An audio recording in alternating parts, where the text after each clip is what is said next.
નમસ્કાર મિત્રો, હું મોહન ગઢવી ગુજરાતી દુનિયા યુટ્યુબ ચેનલમાં ફરી એકવાર આપ સૌ મિત્રોનો હાર્દિક સ્વાગત કરું છું।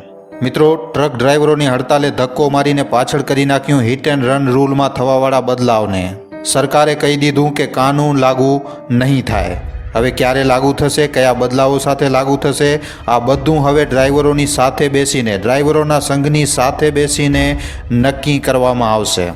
હડતાલ પૂરી થઈ, પણ આ બધાની વચ્ચે સીએમ યોગી આદિત્યનાથે એક એવો આદેશ આપી દીધો છે, એક એવો એલાન કરી નાખ્યો કે યોગી સરકારે હચમચાવી નાખ્યો આખો ભારત દેશ।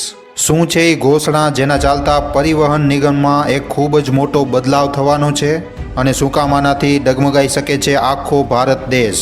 મિત્રો, જાણવા માટે આ વિડીયોને છેલ્લે સુધી જરૂર જોજો અને જો આ ચેનલ ઉપર પહેલી વાર આવ્યા છો તો હમણાં જ આ ચેનલને સબસ્ક્રાઈબ કરી લેજો। તો ચાલો આજનો આ મહત્વપૂર્ણ વિડીયો શરૂ કરીએ। મિત્રો, હિટ એન્ડ રન લો તો કાઢી લીધો ભારત સરકારે અંધારામાં। આની સાથે જ hit and run law protest જે ડ્રાઈવરોની હતી, જે ડ્રાઈવરોની હડતાલ હતી, એ પણ હવે પૂરી થઈ ચૂકી છે। પણ મિત્રો, આ બધાની વચ્ચે પીસાણું કોણ?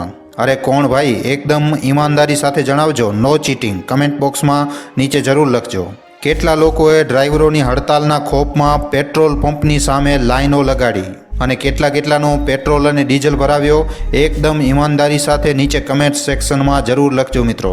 જુઓ મિત્રો, લો બનાવે સરકાર, પ્રભાવિત થાય આ દેશના ડ્રાઈવરો, પણ આમાં પીસાય આમ લોકો। શું આ બરોબર છે? શું કરવામાં આવી શકતો હતો?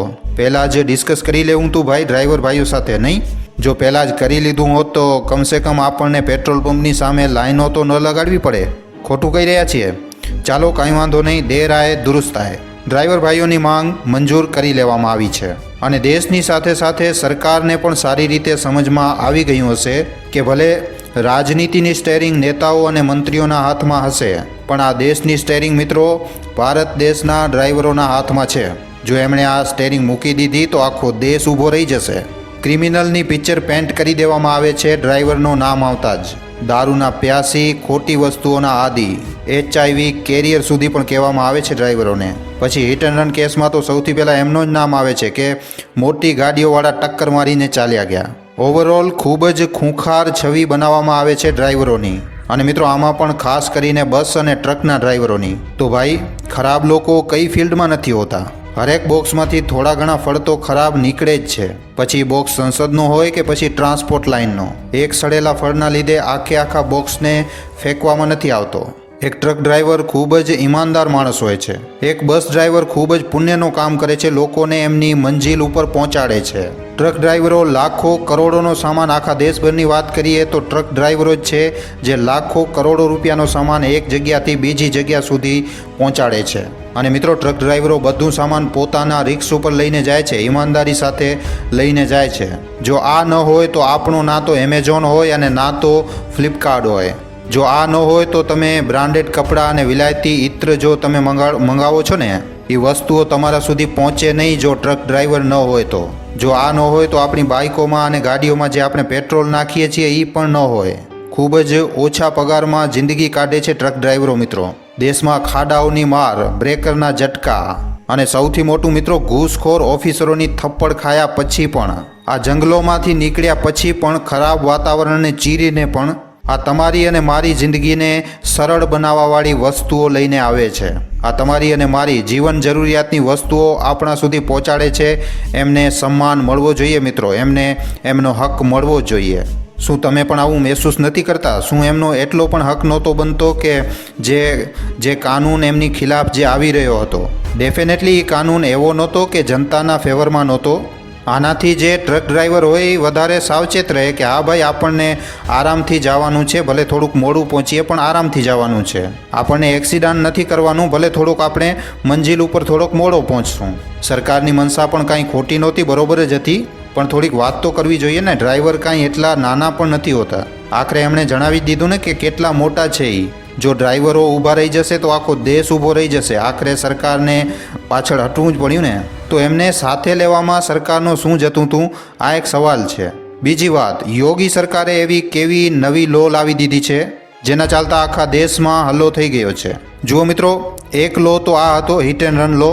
એમાં 10 વર્ષની જેલ થતી, 7 લાખ રૂપિયા ભરવા પડતા ડ્રાઈવરને જો કોઈ સામે આવી જાય અને સામેવાળો વ્યક્તિ મરી જાય એક્સિડન્ટમાં. તો મતલબ કે ભૂલ ભલે ગમે તેની હોય, કદાચ સામેવાળાની પણ હોય, પણ આમાં જેલમાં તો ટ્રકવાળો જ જશે. અને એક ટ્રક ડ્રાઈવરની એટલી આમદની પણ નથી હોતી મિત્રો. તો આ એક ચર્ચાનો વિષય છે, એક બહેસનો વિષય છે. હવે આમાં સરકાર જાણશે અને ટ્રક ડ્રાઈવરો જે છે એ સાથે મળીને નક્કી કરશે કે આગળ શું કરવાનું છે. હવે સરકારે જે છે આમાં ટ્રક ડ્રાઈવરોને ઇન્વોલ્વ કર્યો છે. પણ મિત્રો એક એવી વસ્તુ છે, એક એવી ભૂલ છે આપણા દેશની અંદર જેને ક્યારેક ને ક્યારેક તમે પણ ફેસ કરી રહ્યા હશો. સીએમ યોગીએ એક એવો પરિવહન કાનૂન લાવવાની વાત કરી છે યુપીમાં, જેમાં નાબાલિગ 18 વર્ષથી નાની ઉંમરનો છોકરો હોય કે છોકરી હોય, કોઈ પણ પક્ષપાત નહીં, છાત્ર હોય કે છાત્રા હોય, જો એ ગાડી વગર ડ્રાઇવિંગ લાયસન્સના ચલાવી રહ્યો છે, અને ડ્રાઇવિંગ લાયસન્સ તો જુઓ 18 વર્ષથી ઉપરની ઉંમરનાને જ મળે છે. મતલબ કે 18 વર્ષથી નીચેના લોકો તો હવે ગાડી ચલાવી જ નહીં શકે. જો 18 વર્ષથી નાનો છોકરો ગાડી ચલાવી રહ્યો છે અને એ જો પકડાયો અને જો એની સાથે કોઈ ઘટના, કોઈ દુર્ઘટના થઈ, અથવા પછી જો એમ જ પકડાઈ ગયો, તો એની જે પણ સજા હશે એ મિત્રો એના પિતાને મળશે, એના ભાઈને મળશે. જેના પણ નામની ગાડી હશે એને સજા થશે. હવે એ છોકરાને કોઈ પણ જાતની કોઈ સજા નહીં મળે. જો 18 વર્ષથી નાનો છે અને ગાડી ચલાવે છે તો જે પણ સજા થશે, કોઈ એક્સિડન્ટ કરશે તો જે પણ સજા થશે એ એના ભાઈને મળશે, એના પિતાને મળશે, ગાડીના માલિકને મળશે. એને કોઈ પણ જાતની કોઈ સજા નહીં મળે. હમણાં શું થતો હતો કે હમણાં સુધી નાબાલિગ કહીને છોડી દેતા હતા. હવે આવું નહીં થાય. હવે બકાયદા સજા થશે, અને સજા એને થશે જેના ઉપર એ વાહન જેના નામ ઉપર રજિસ્ટર છે. એક એવો કાનૂન જેની જરૂરત આખા દેશને છે મિત્રો. આવો કાનૂન આખા દેશમાં હોવો જોઈએ મિત્રો. આપણા દેશની અંદર દર વર્ષે લાખો રોડ સાઇડ એક્સિડન્ટ થાય છે, જેમાં મિત્રો તમે માનીને ચાલો કે 40થી 50% જે એક્સિડન્ટ થાય છે એમાં 18 વર્ષથી નાના છોકરાઓ જ ઇન્વોલ્વ હોય છે મિત્રો. એ ઉર્જાવાન છોકરા જેનાથી આપણો દેશ આગળ વધવાનો હતો, અને એ એમ જ આવી રીતના રોડ સાઇડ એક્સિડન્ટમાં ખતમ થઈ જાય છે. ઘણા બધા ઘરોના છોકરાઓ એકદમ પોતાના જીવ ઉપરથી હાથ ઉપાડી લે છે મિત્રો, કારણ કે એના માતા પિતા લાડ પ્યારમાં એમને ગાડીની ચાવી આપી દે છે વગર લાયસન્સના. તો આ એક એવો રૂલ છે જેને 101% લાગુ કરી દેવું જોઈએ આખા ભારત દેશમાં. કારણ કે આજે ભારતીય સમાજમાં મારા તમારા બધાના ઘરોમાં જો જોવામાં આવે, લાડ પ્યારના ચક્કરમાં અને ચીજોને સરળ બનાવવાના ચક્કરમાં ઘરવાળા જ કહી દે છે કે ચાલો ભાઈ, મોટો ભાઈ તો ઘરે નથી તો નાનો ભાઈ તો છે, કેટલી ઉંમર છે એની, 15 વર્ષ 16 વર્ષ, કાંઈ વાંધો નહીં, ચાલ તું બજાર જા અને બકાલો લઈને આવ. બાઇક લઈને નીકળી જાય છે. હવે એ શું કરશે? નવો બાઇક ઉપર બેસશે ભાઈ, પોતાના મિત્રને પણ સાથે લેશે અને બંને રેસ લગાડશે રોડ ઉપર.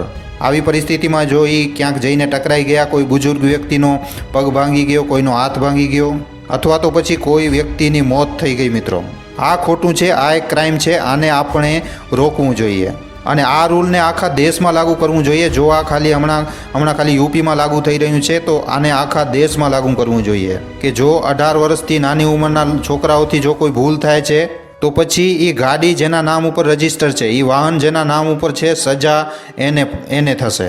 પોતાની મેળે મિત્રો જે ગાડીઓની ચાવીઓ જે છોકરા સુધી જાય છે, એ પોતાની મેળે છોકરાઓ પાસે પહોંચવાની જ બંધ થઈ જશે.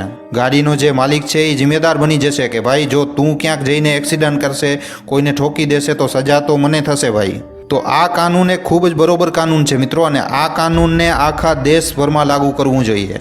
તો જેવી રીતે સરકારે ટ્રક ડ્રાઈવરો માટેનો જે રૂલ બનાવ્યો હતો એને તો વગર કોઈને પૂછ્યા વગર બનાવી દીધો, અને હડતાલ પણ કરી નાખીને પછી પાછો પણ લેવો પડ્યો. પણ આ એક જે રૂલ બન્યો છે, આ એવો રૂલ છે જેને વગર પૂછ્યા આખા દેશભરમાં લાગુ કરી દેવું જોઈએ મિત્રો. આ વિષયમાં તમારા શું અભિપ્રાય છે, તમારા શું વિચાર છે, નીચે કમેન્ટ સેક્શનમાં જરૂર લખજો મિત્રો. પણ ડ્રાઈવર ભાઈઓ માટે જે હિટ એન્ડ રન લો લાવવામાં આવ્યો હતો, એમને પૂછ્યા વગર લાવવાની જરૂર નહોતી મિત્રો. એકવાર એમની સાથે કન્ફર્મ કરવું હતું જો આ લો લાવવું છે તો. કારણ કે જુઓ મિત્રો, ડ્રાઈવરની પોતાની પણ ઘણી પરેશાનીઓ હોય છે, એમની રોજીરોટી હોય છે, એમનો પગાર પણ એટલો નથી હોતો, એમનું એક જીવન હોય છે, અને એમના જીવનમાં પણ ઘણી બધી પરેશાનીઓ હોય છે મિત્રો. આજની તારીખમાં જો આખી દુનિયામાં સૌથી ઓછા પગારમાં ડ્રાઈવરો ક્યાંક કામ કરી રહ્યા છે તો એ ભારત દેશમાં કરી રહ્યા છે. આ વાતને તમે માની લેજો મિત્રો. અને એક ડ્રાઈવરનું જીવન સરળ નથી હોતો, ખૂબ જ ટફ હોય છે. પણ હવે આ લો આવ્યા પછી, હવે ડ્રાઈવરોની હડતાળ પછી સરકારે પણ આ લોને પાછી લઈ લીધી છે. હવે જે નિર્ણય થશે એ ડ્રાઈવરોને કહીને જ કરવામાં આવશે. ડ્રાઈવરોની સાથે, ડ્રાઈવર સંઘની સાથે જ હવે જે નિર્ણય આવશે એ થશે મિત્રો. તો આ આખા મામલા ઉપર તમારો શું અભિપ્રાય છે, તમારા શું વિચાર છે મિત્રો નીચે કમેન્ટ સેક્શનમાં જરૂર લખજો અને આજનો આ વિડીયો તમને કેવો લાગ્યો છે નીચે કમેન્ટ બોક્સમાં અમને જણાવજો. તો આજના વિડીયોમાં આટલું જ. હવે આપણે મળીશું ફરીવાર એક નવા વિડીયો સાથે. ધન્યવાદ.